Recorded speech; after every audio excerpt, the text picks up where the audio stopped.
Bonjour, c'est Émilie et je vous propose une vidéo pour vous parler des énergies de la prochaine pleine lune qui sera une éclipse totale de sang et vous dire que ce mardi 3 mars, je propose une conférence sur Zoom pour vous parler des énergies des éclipses de cette pleine lune et je propose une méditation pour intégrer les énergies à haute fréquence que l'on traverse actuellement.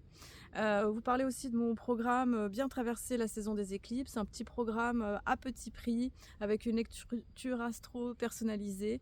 Voilà, donc si vous êtes intéressé, emiliemettet.com. Voilà, je rentre dans le vif du sujet. Donc, soleil en poisson, pleine lune en vierge. La lune sera éclipsée, on coupe avec le passé. Donc la lune en vierge, c'est une lune qui est plutôt dans l'analyse mentale, en lien avec les habitudes, qui peut des fois voir un peu petit. Et c'est vrai que le nœud sud en vierge, il implique de lâcher le contrôle et certaines routines, des fois qui ne sont pas toujours positives, on va dire. Donc voilà, ça va être la nécessité de lâcher avec une forme d'anxiété, d'habitudes qui sont pas toujours très bonnes et quelque part de se remettre en question et d'aller vraiment dans l'énergie du poisson, donc du soleil en poisson, et on aura beaucoup de planètes. Alors soleil en poisson, conjointe avec ce nœud nord, donc on est invité à vraiment à s'ouvrir, à lâcher prise, à faire confiance à la vie, à s'abandonner au flux. Et c'est vrai qu'on est aussi dans l'énergie du carême, du ramadan, et dans cette énergie du poisson en fait qui vient nettoyer, c'est les grandes eaux, ça vient purifier, et ça peut faire remonter à la surface des énergies anciennes qui ont besoin d'être nettoyées, qui ont besoin d'être actualisées. Donc s'il y a des choses du passé qui reviennent, bah, c'est normal. C'est des choses qui se nettoient par la période aussi poisson aussi qui est là. Et aussi parce que, eh bien, on a Mercure qui est rétrograde depuis le 26 février et jusqu'au 19 mars. Donc Mercure rétro, elle implique de revenir sur les pensées, sur les actions, sur les communications pour réfléchir, pour redire, pour faire un espèce de reset mental, énergétique et vibratoire. Et ça va être quelque chose qui va être important à écouter. Donc ça peut donner aussi beaucoup de sensations de flou, de flottement. Et en plus, c'est la maîtresse de cette lune. La Vierge, elle aime bien ce qui est pragmatique, ce qui est concret. Et avec le Poisson, c'est tout l'opposé. Ça peut donner justement le mental qui est pas clair, qui lâche, qui flotte, des oublis. Voilà, des situations un petit peu comme ça. Donc, on est invité à aller vraiment à s'abandonner à cette continuité de la vie, à aller vraiment dans le flux et être vraiment connecté au divin, connecté vraiment avec le plan supérieur et faire confiance à toute cette démarche.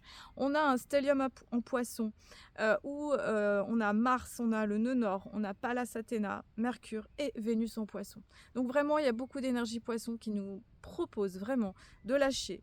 Mars en poisson, elle va demander d'agir de cette manière. Elle rentre tout juste en poisson le 2 mars. Elle va demander de lâcher prise, d'agir d'une manière très intuitive. Hein. C'est le moment pour écouter vraiment son intuition et pas forcément être dans le côté mental et rationnel. Ça va être important d'écouter son intuition pendant toute cette phase et d'être vraiment attentif à ce qui est là, ce qui est proposé par la vie, honorer ses propres besoins, être à l'écoute de ce qui est important et précieux pour soi.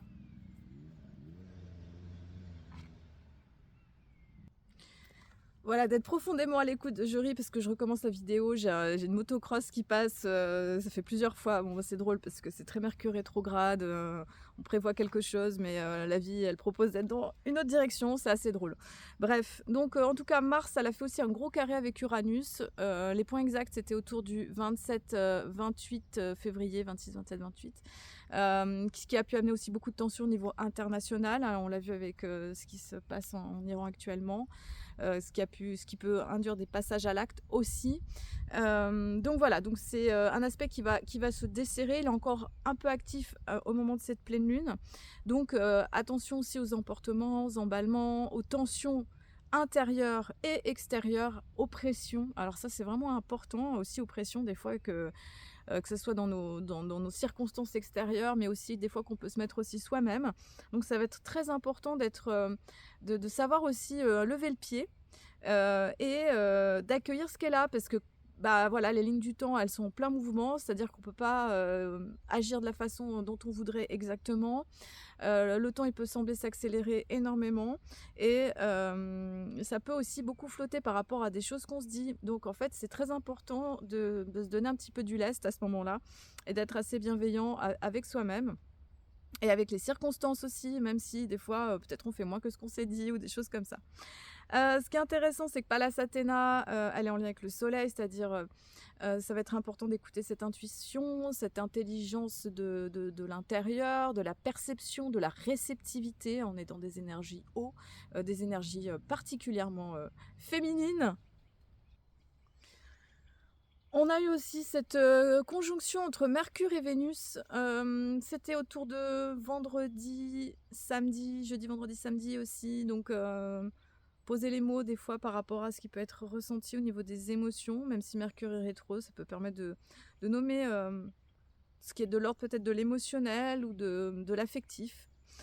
Et Vénus en poisson qui propose cet amour exalté, inconditionnel, euh, très romantique aussi. Donc c'est une période aussi où il peut y avoir beaucoup de sensations, beaucoup de sentiments.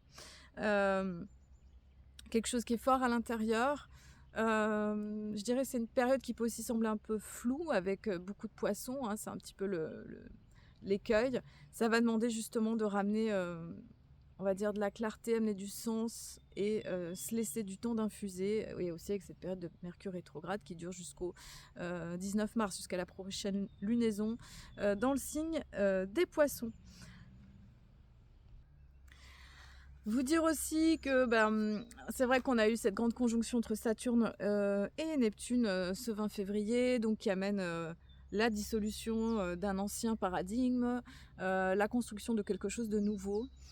C'est quelque chose qui peut prendre aussi du temps, donc il y a à la fois tout ce ressenti poisson qui va demander d'être réceptif, d'être à l'écoute de ce qui est là à l'intérieur, et puis le positionnement typique du bélier qui peut nécessiter des prises de position, de la clarté, de l'action. Ça va être important effectivement de trouver un équilibre entre les deux. De se laisser aussi le temps parce que c'est cette période d'éclipse, elle est toujours un peu particulière et c'est important d'être patient quand on traverse cette saison-là parce qu'il y a des choses qui évoluent et qui changent et ça peut faire remonter des choses à la surface, ça peut amener des événements soudains, brusques aussi. Passage encore de la moto. Et vous dire aussi que cette lunaison, elle est vraiment en trigone, donc un aspect harmonieux avec Jupiter qui est dans le signe du Cancer. Donc on est vraiment dans des énergies assez aquatiques actuellement, donc assez féminines et réceptives. Donc là, on va se déployer, ça va être vraiment d'être à l'écoute de soi, de son intuition. On va se développer justement par cette intériorité. Donc c'est important de favoriser les moments de ressourcement par ce qui vous fait du bien pour traverser cette saison particulièrement transformatrice des éclipses. Je vous souhaite une belle écoute et je vous dis à très bientôt.